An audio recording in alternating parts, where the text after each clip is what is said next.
Hello, everyone. My name's Diana, and this is my channel, More Than Just Survive.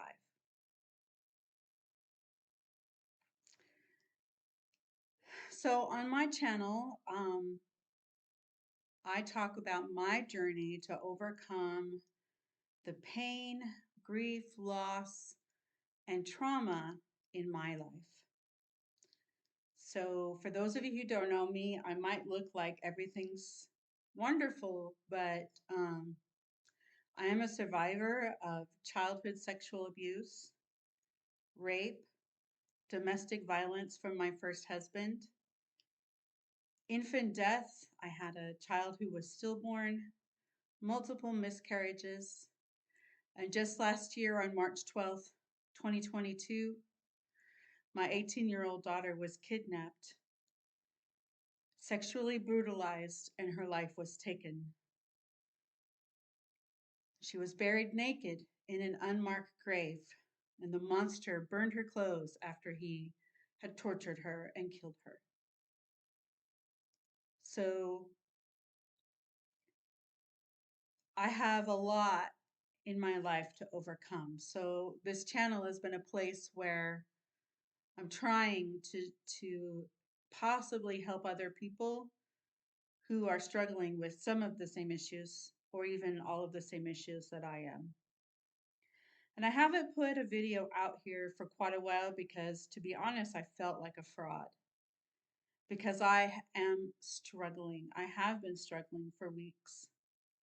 Um, the dam finally broke on Friday. Today is Monday, um, October, I don't know, 20 something. I can't remember. And so it was Friday, and I was home alone. My boys were at school, and the kids and my husband was at work. And the pain inside of my chest had been building up for so long. And I was in such agony for so many weeks that I just felt I couldn't deal with it anymore. I literally wanted to die because I felt like I even told my husband, I said, please, can we just end the suffering, end the pain? I would welcome an end to the pain. So, towards the end of the day on Friday, I, for some reason, got it in my head to start playing really sad music. And then I started to cry. And I cried and I cried and I cried, a lot of crying. And I think that is something I really needed to do. I needed to cry. Uh, Especially as a woman, I'm not sure about men. I don't really know a lot about their emotional health, but I know for as a woman, I needed the release of the tears to express the pain and the grief that I had been feeling. It was this incredible weight and tightness and pain right in the middle of my chest, and it was getting to be unbearable. So the dam finally broke on Friday, and I can say that the pain is not unbearable anymore. I cannot say that the pain is gone. Um, but it's to the point now where I'm more capable of using my coping strategies. So for the week, all of last week, I was completely paralyzed in all. I literally could not bring myself to do any of my strategies. I didn't go out in nature in the sunshine for walks, even though it was beautiful. It's cold and crisp here in Prague, but it was beautiful. Um, and I didn't do any of the visualizations. I did nothing.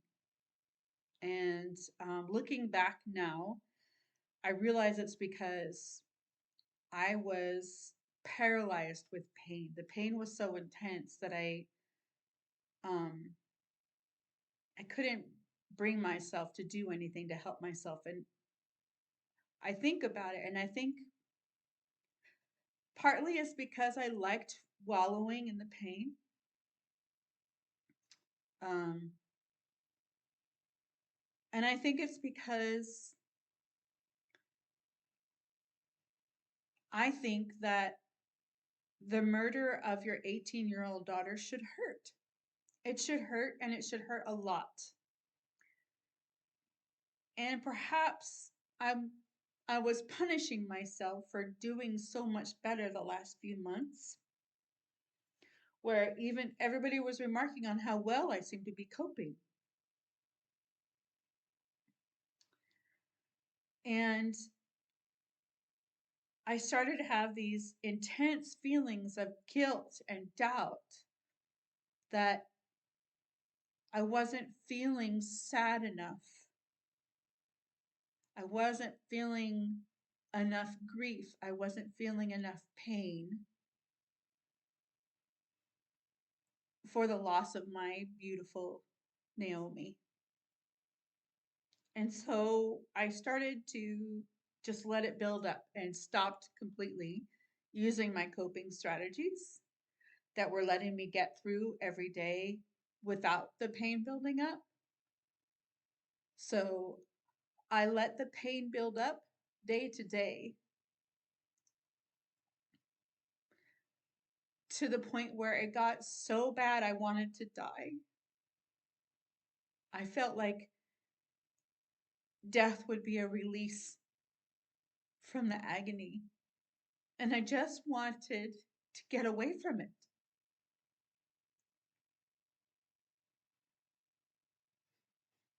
So I finally had the cathartic moment, I guess, of um, the tears on Friday.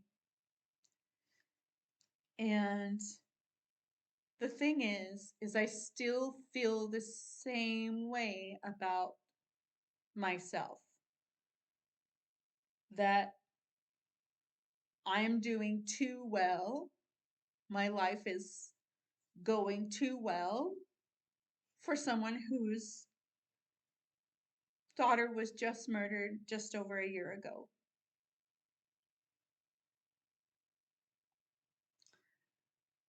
And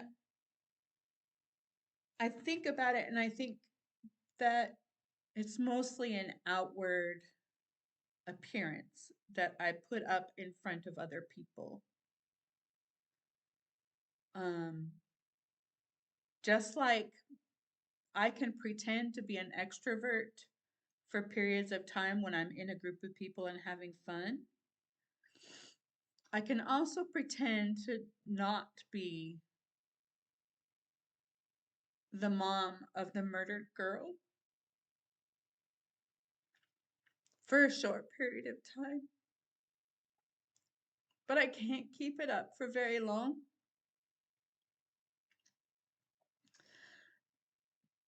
Because I am the mom of the murdered girl.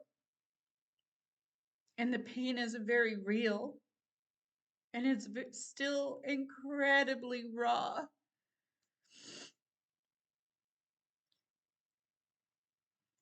So I'm sorry for not posting more videos on this channel to help other people deal with their trauma and loss. And it's because I'm not dealing so well with my own. But I also think that that's something that those of you who are supporting me need to see. You need to know that I am not okay. I'm not okay. I miss my daughter. I miss my grown-up kids, Casey and Tammy. I miss them so much.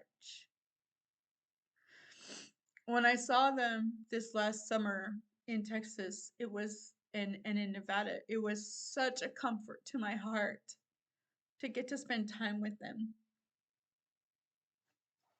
And now it's been a couple months since I've seen them, and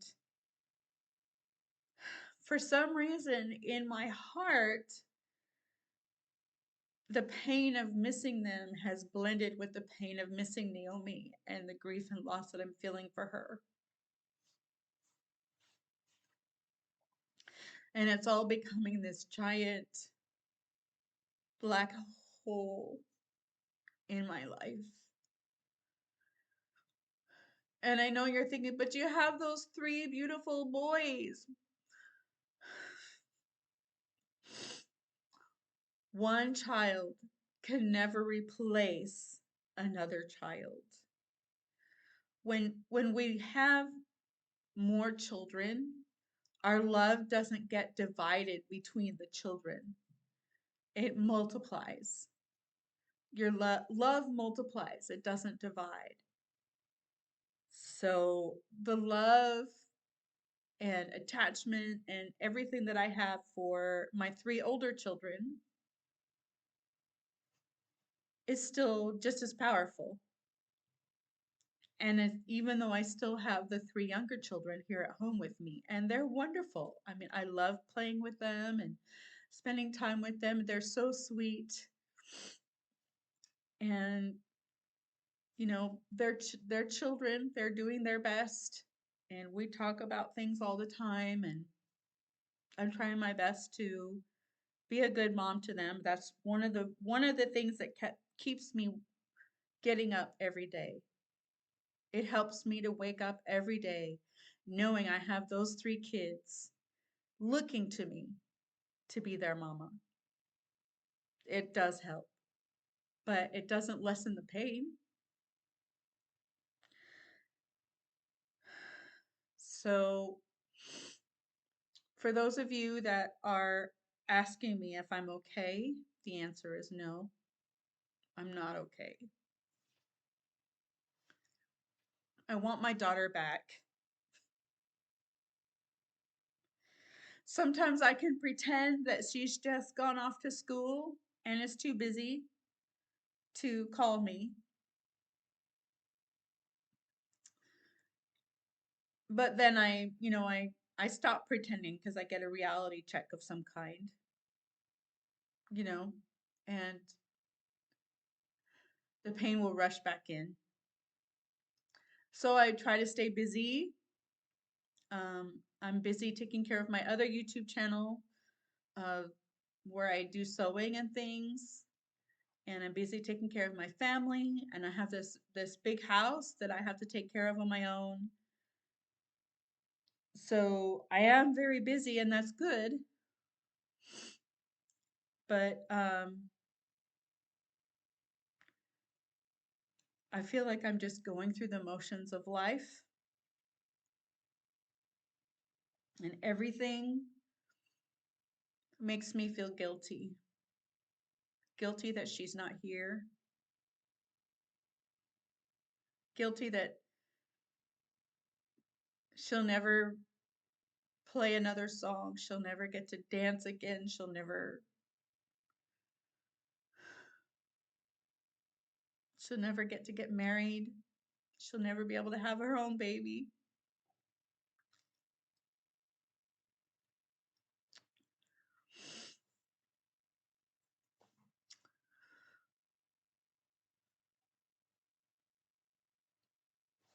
I'm sorry if this video is too emotional, but we shouldn't be afraid of our emotions. Our emotions are biologically ingrained into our DNA. It's the way that we deal with the world around us, and it's not a bad thing to have an emotion.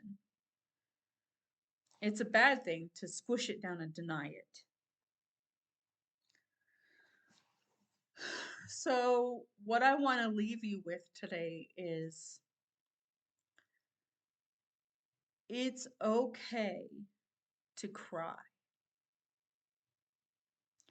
Whoever you are, however you identify, whatever your trauma is, if you're hurting, it's okay to cry. You don't have to make a big deal of it in front of other people. get attention or whatever. You don't have to do that if that's not what you need, but you just need the release, the emotional release. You can just go in your room and close the door and have a cry. I was in my kitchen at the washing dishes and it just came over me and I just started to cry. And it's okay. I let it come. I knew from my therapist that I have to. I have to get that out. I have to let the tears come. I have to let the sobs rack my body because it's the only way to express the incredible pain that I have.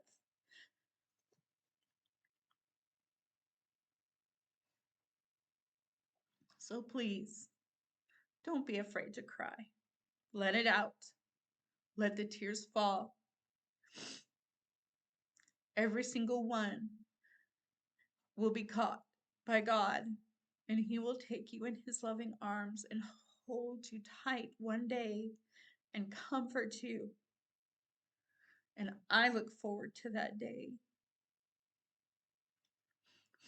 God bless. Bye.